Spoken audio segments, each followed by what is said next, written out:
are fighting to cleanse the world of ancient evil, ancient ill. In this war of survival, we must keep before our minds not only the evil things we fight against, but the good things we are fighting for. We are fighting today for security, for progress, and for peace, not only for ourselves, but for all men. Not only for one generation, but for all generations.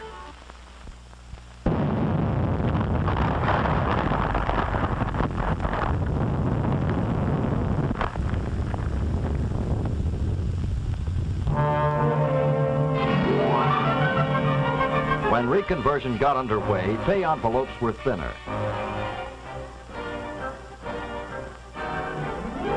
Bill Turner took a cut of $15. No more overtime. Take-home pay was cut, but the rent wasn't.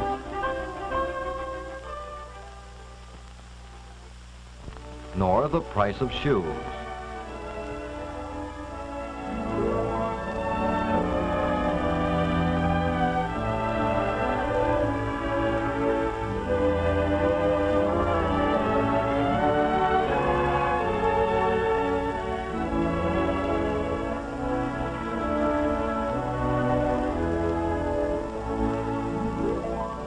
Nor the price of food.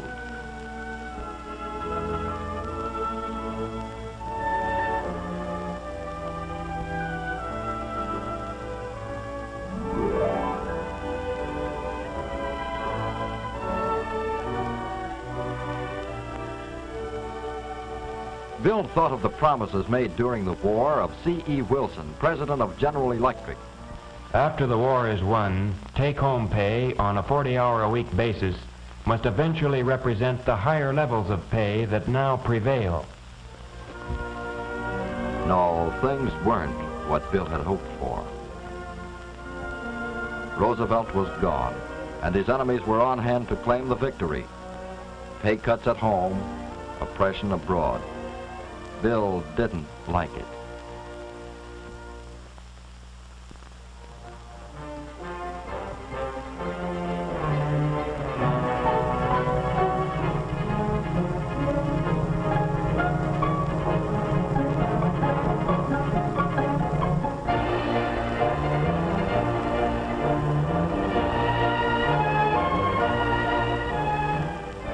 The UE is a good-sized outfit. Over 600,000 men and women organized in hundreds of locals.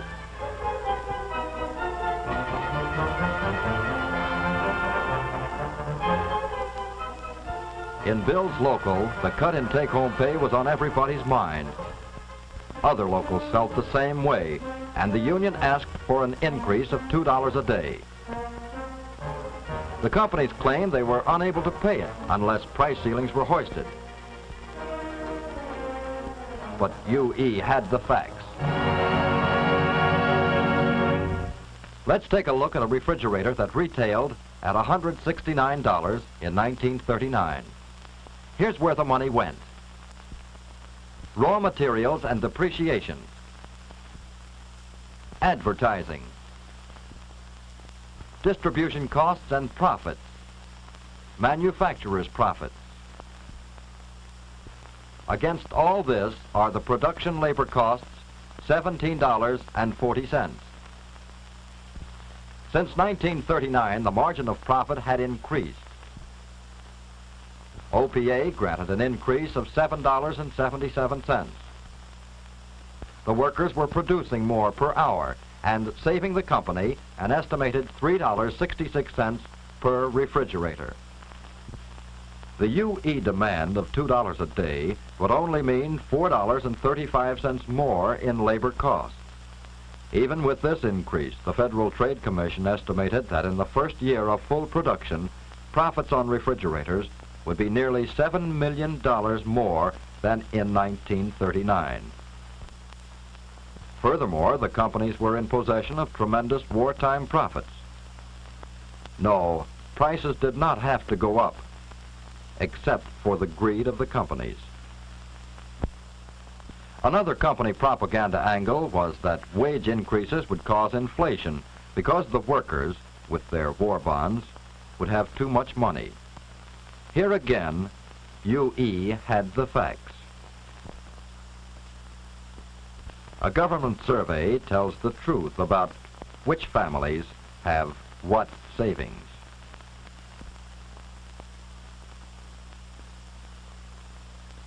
Nearly 2/3 have only 7%. All this is held by 10% of the people. In other words, the majority of people have so little that a week or two of unemployment or an illness wipes out the savings. As Bill pointed out, the layoffs during reconversion and the reduction in take-home pay meant big trouble to millions of families. What the companies left unsaid was how they rated the United States Treasury. Republicans and Southern Democrats, by wartime tax bills, guaranteed profits to all corporations through 1946, even if they were not producing. President Roosevelt called the bill relief for the greedy, not for the needy. In effect, an anti-labor Congress gave a huge strike fund to big business.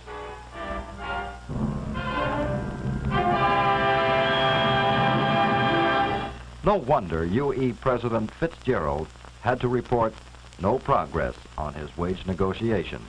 The electrical manufacturers have refused to bargain in good faith. In other basic industries, too, such as auto and steel, the employers are tough and unreasonable. As Phil Murray says, there is a conspiracy by big business against American democracy. To understand this conspiracy, we must remember what happened after World War I in 1919. At that time, to meet the high cost of living, labor unions asked for wage increases. The answer was a lesson.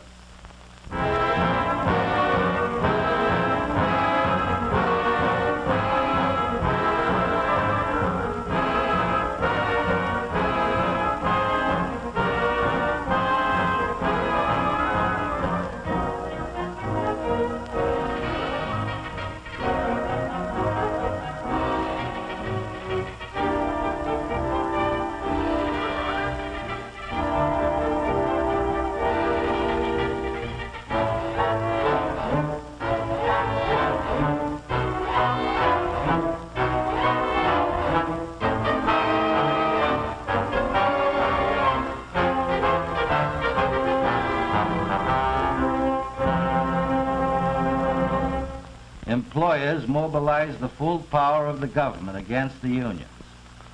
Attorney General A. Mitchell Palmer said he was after communists. Under cover of red baiting, he and the employers crippled the trade unions. In 2 years, 1/3 of the membership was lost. Big business was in control. It ran the government. It brought us to 1929.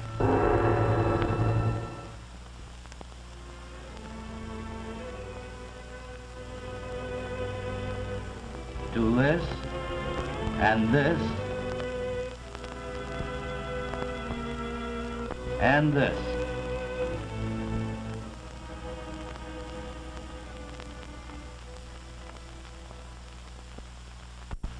They want no get-rich-quick era of bogus prosperity, which will end for them in selling apples on a street corner.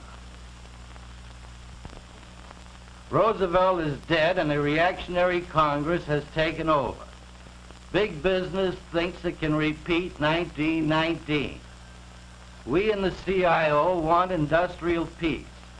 But if big business wants to take America for a ride again, we intend to fight.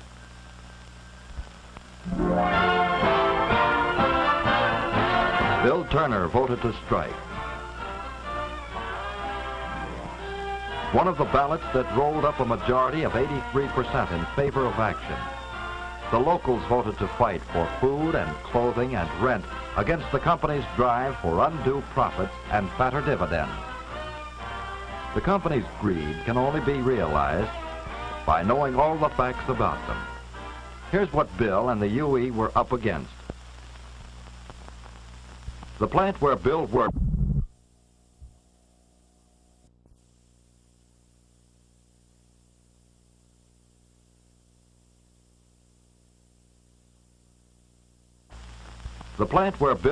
employed 15,000 people. It was only one of the General Electric network, employing 125,000 workers. Westinghouse employed 75,000. General Motors Electrical Division, 25,000. Together, they control 50% of the industry. And in December 1942, the Department of Justice brought General Electric and Westinghouse into court on charges of monopolizing fluorescent lamps. Also in 1942, a grand jury slapped General Electric with a criminal indictment, charging that General Electric, along with other companies, did unlawfully, willfully, and feloniously conspire, combine, confederate, and agree together to defraud the United States by making collusive, fraudulent, identical, and non-competitive bids at unreasonably high prices. But this is not all. In spite of war, these companies operate internationally through subsidiaries, stock participation, and cartel agreements with various other companies.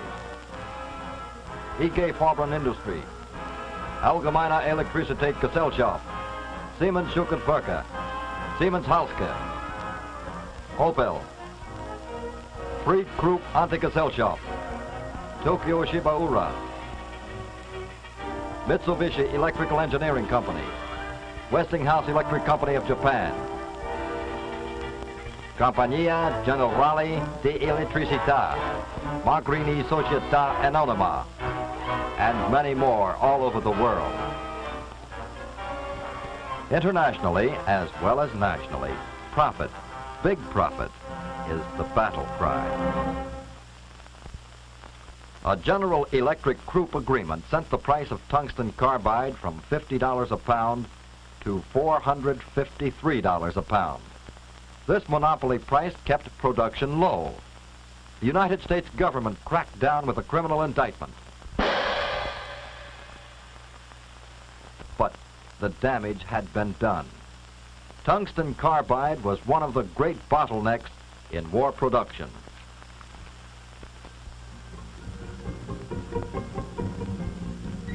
On the other side of the world, Kwanzo Tanaka, chairman of Mitsubishi, announced that part of their profits had been set aside for Westinghouse.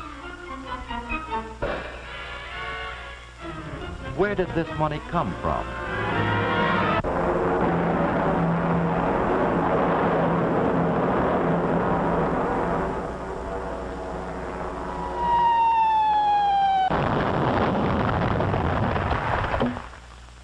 This is but a part of what Bill and the UE had to face. These companies have powerful connections in other industries which were also fighting the labor movement. The nature and power of these connections staggers the imagination. Take General Electric, for example. Its total assets are $543 million, over $500 million. That's a lot of money. Yes, General Electric is a big company. Yet here it is in scale as one of 13 industrial companies, including U.S. Steel, which are controlled by the J.P. Morgan interests. Plus 12 utility companies, including American Telephone and Telegraph. Plus 8 railroads. Plus 3 major banks. Morgan interests control a total of $31 billion through these companies alone. $31 billion. It's so much money, it's impossible to think of it. Suppose it was laid out in $100 bills.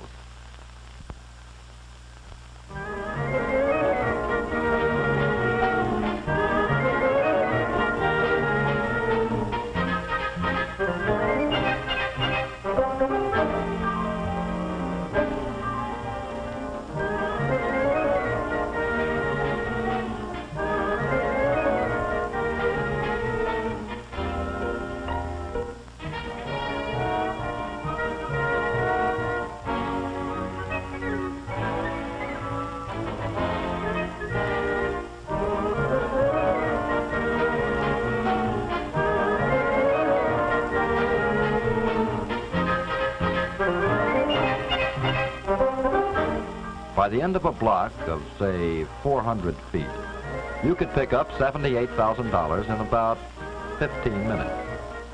But to pick up the rest of the $31 billion, you'd have to walk clear around the Earth 1 1/4 times, and it would take you 400 years on a 40-hour week.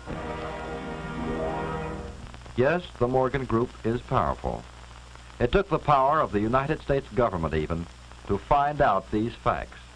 And since our taxes paid for this investigation, let's get our money's worth.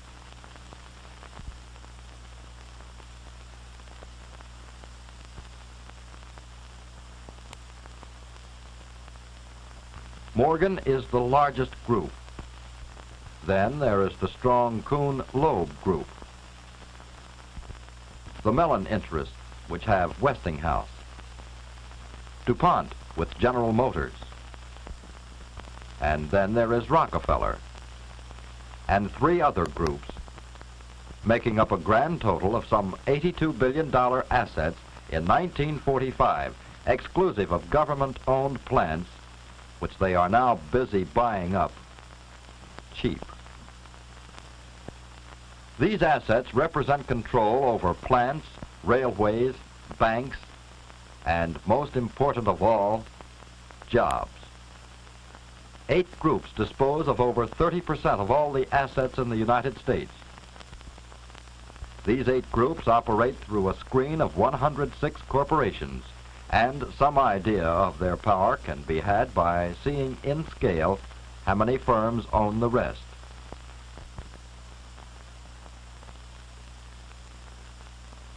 These 250,000 corporations exclude the million-odd small businesses in America. 8 groups control the American economy not only because of their concentration of wealth, but through their strategic ownership of basic industries.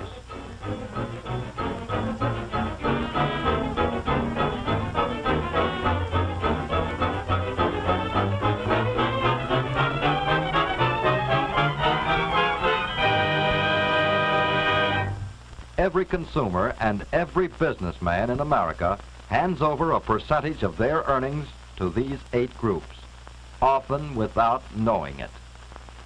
This is what is meant by big business. This is what is meant by their control of American economy. Big business is international.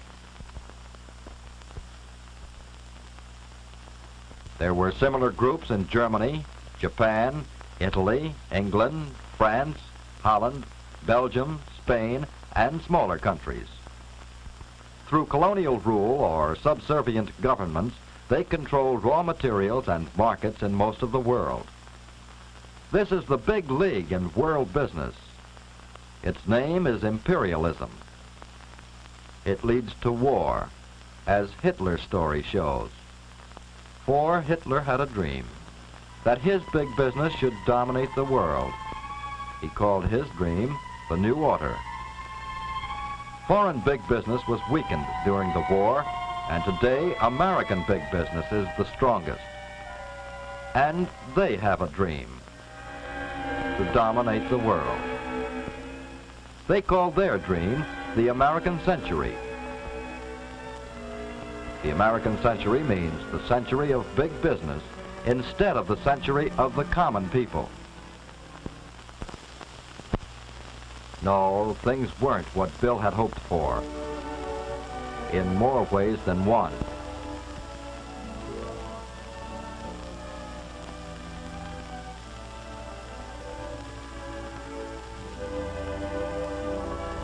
Bill's kid brother was still in China. His letters all read the same.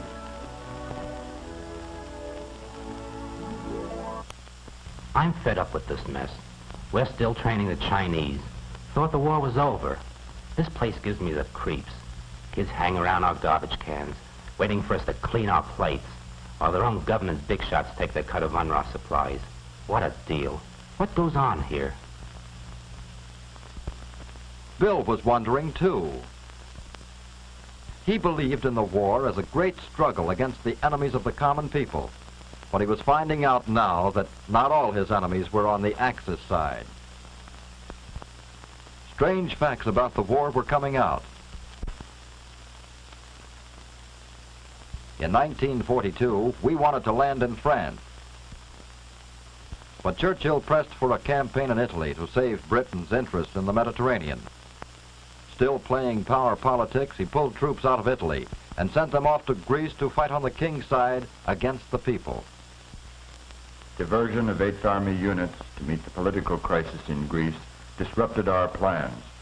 The Germans had time to refit and strengthen their forces. American lives were sacrificed to pay for a Greek government the people didn't want.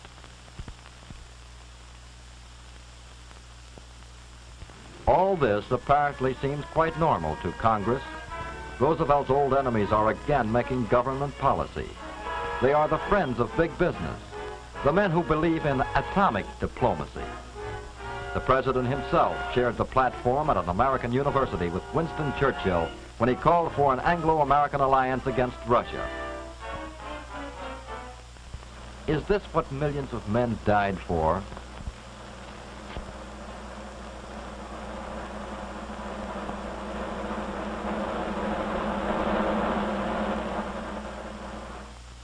But we of the United Nations are not making all this sacrifice of human effort and human lives to return to the kind of world we had after the last World War.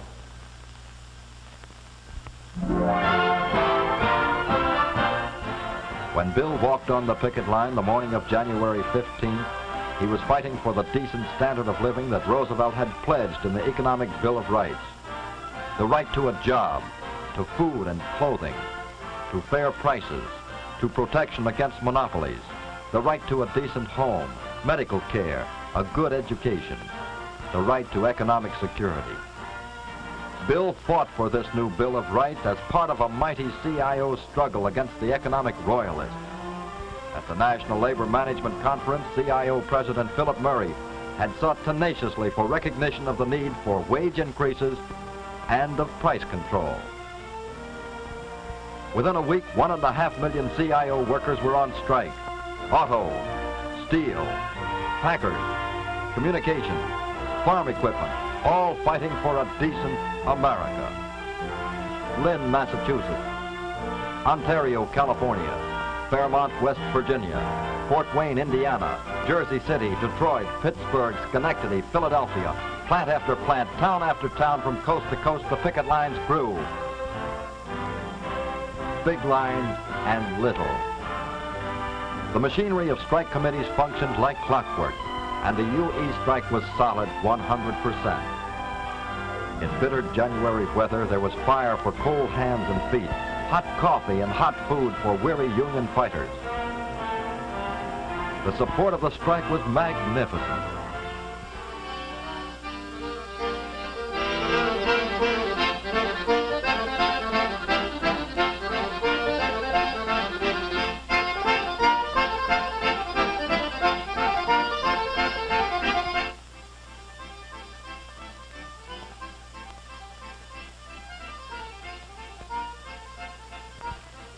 There were plenty of attempts at provocation, but the picket lines were solid.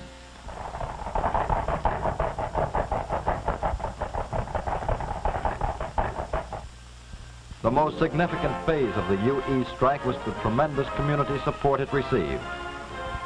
Dozens of mayors and dozens of city governments and dozens of congressmen supported those on strike. Typical was Lynn, Massachusetts, where the mayor sent a letter to GE. I have talked personally with many of the workers. I have listened to their arguments, and I must say that their demands seem reasonable and just under all present-day circumstances. The townspeople agreed with the mayor.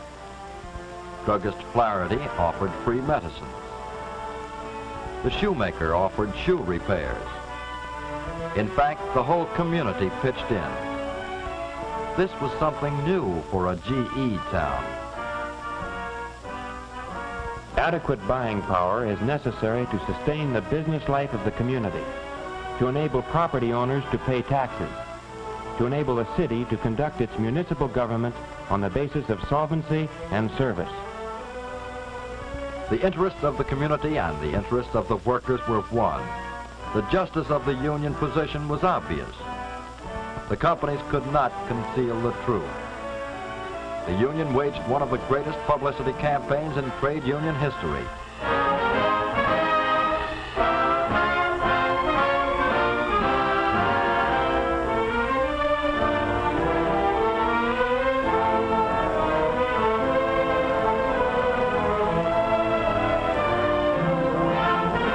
It used ads, radio, records, and sound trucks.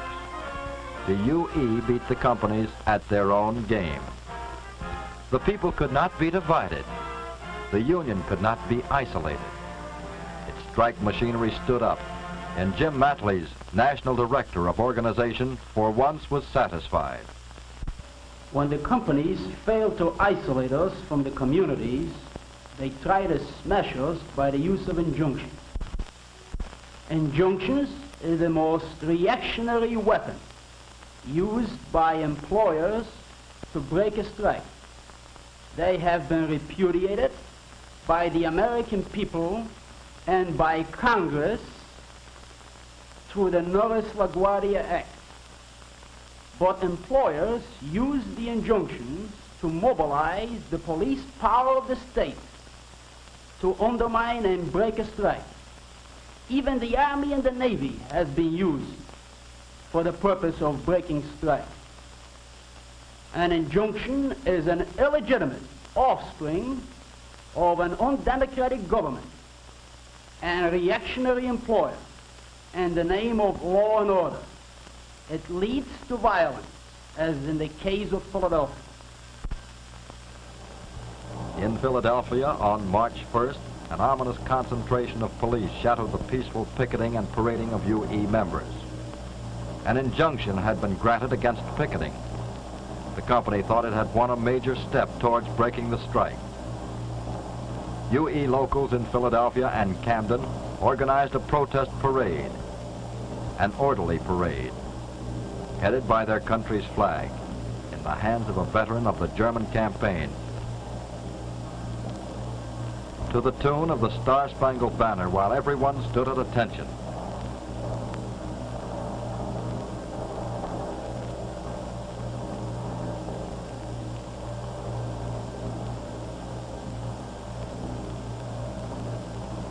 But when the parade started, trouble began.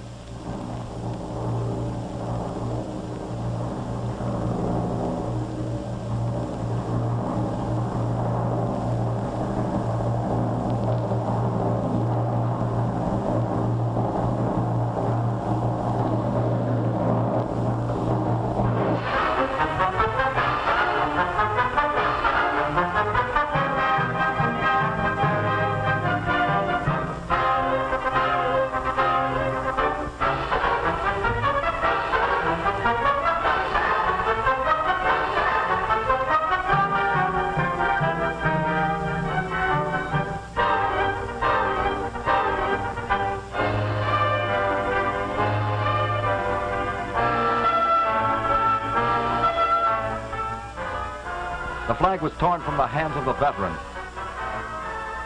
The veteran was beaten.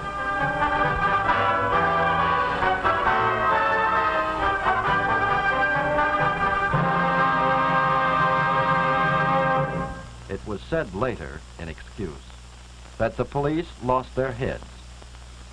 They certainly lost them in an organized manner. This is the result of having irresponsible officials in the city halls, the state capitals, and in Washington. When violence failed, the companies gave in.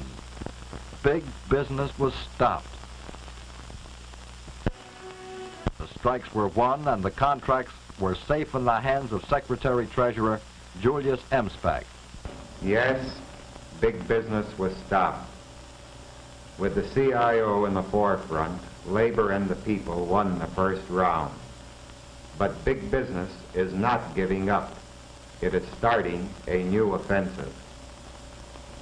Prices have zoomed. What we won in the strikes is being stolen back from us through a big business Congress. Where are we going?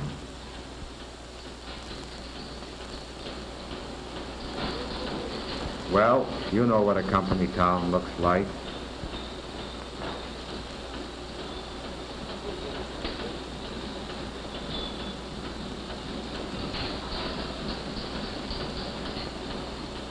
With this Congress re-elected, we'll have a company country with company housing, company stores, company unions, company discrimination. We'll have unemployment at home, and ultimately, war abroad. There is only one answer. Vote and vote right. Canvassing, registering, voting. Sustained organized effort of every local in its community. Community political action will hold the gains of the picket lines. Millions of enlightened ballots must be cast. We must elect a progressive Congress. Prosperity and even peace itself depend upon it.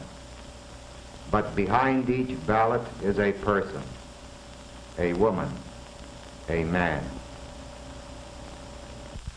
Bill Turner went to town to save the OPA.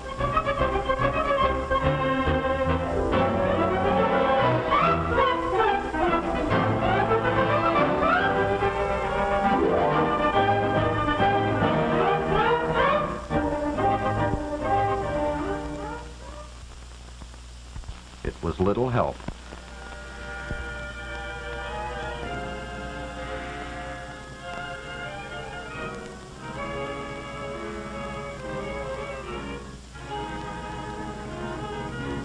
The Tafts and the Byrds, the Hoffmans and the Rankins, big business Republicans and Democrats and their flunkies from the South, they fixed the OPA, like they fixed FEPC, like they fixed full employment, like they fixed minimum wages, like they fixed the Hobbs bill, like they fixed too many things in that year of disgrace, 1946. And Bill could see rising prices ahead. And he could see more strikes. And he was grim.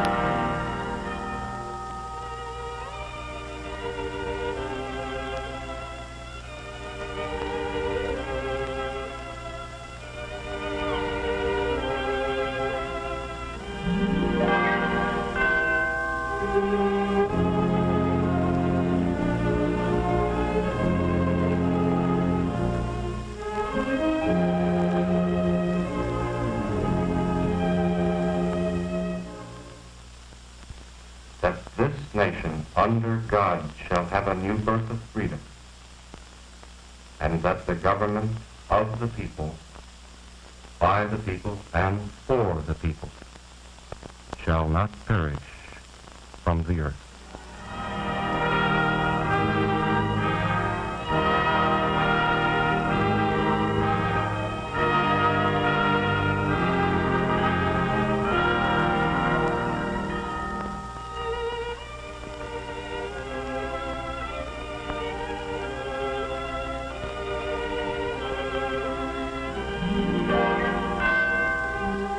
Bill is going to do some fixing of his own.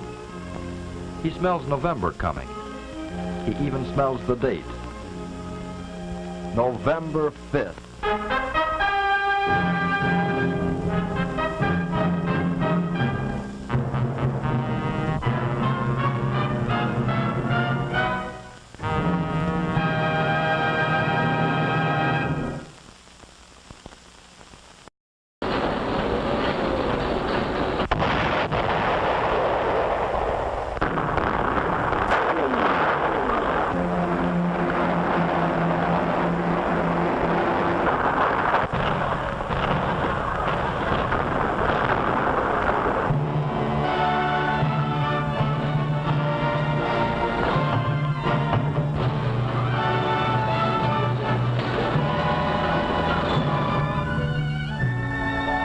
fighting to cleanse the world of ancient evil, ancient ill.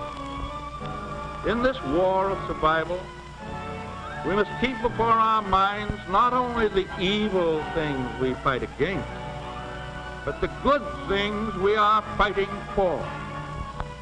We are fighting today for security, for progress, and for peace, not only for ourselves, but for all men. Not only for one generation, but for all generations.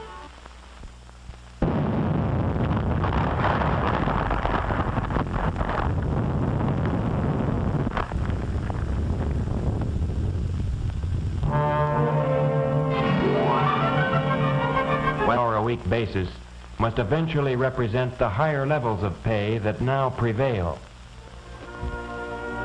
No, things weren't what Bill had hoped for. Roosevelt was gone, and his enemies were on hand to claim the victory.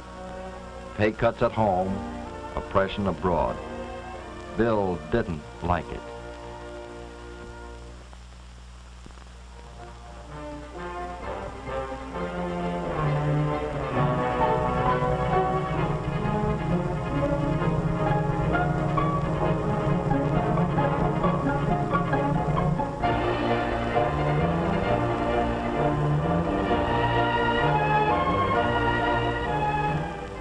The UE is a good-sized outfit. Over 600,000 men and women organized in hundreds of locals.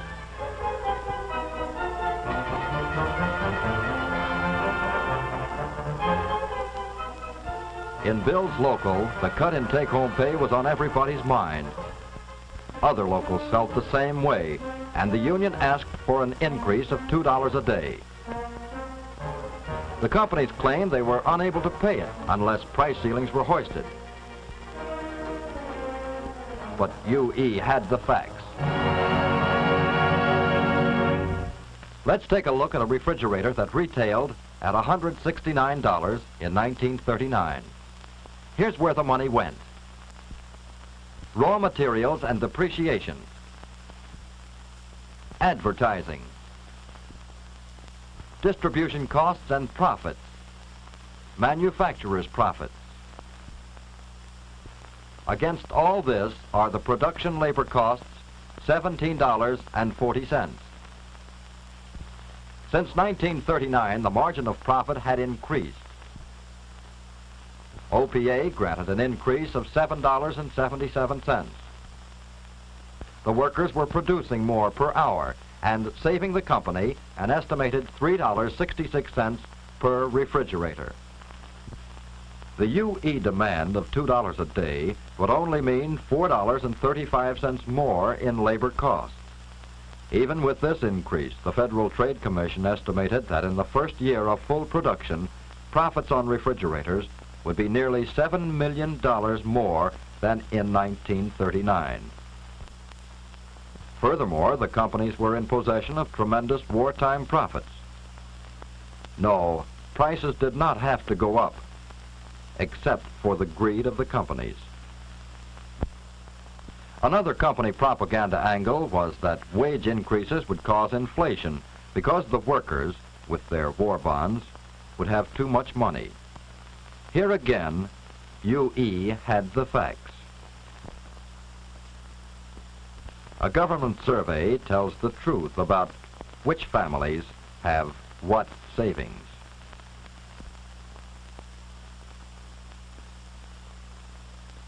Nearly 2/3 have only 7%.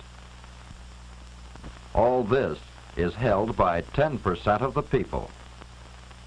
In other words, the majority of people have so little that a week or two of unemployment or an illness wipes out the savings. As Bill pointed out, the layoffs during reconversion and the reduction in take-home pay meant big trouble to millions of families. What the companies left unsaid was how they rated the United States Treasury. Republicans and Southern Democrats, by wartime tax bills, guaranteed profits to all corporations through 1946. When reconversion got underway, pay envelopes were thinner.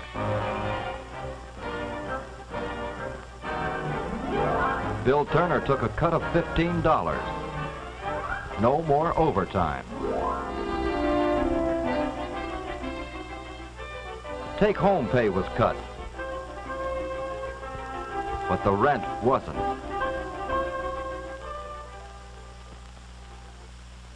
Nor the price of shoes.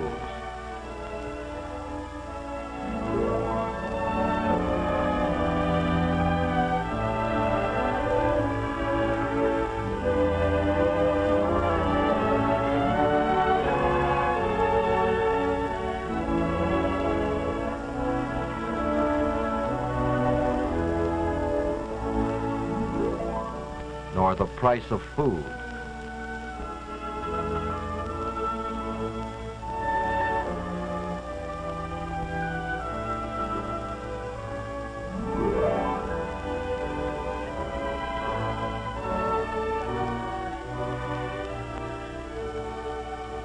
Bill thought of the promises made during the war of C.E. Wilson, president of General Electric. After the war is won, take-home pay on a 40-hour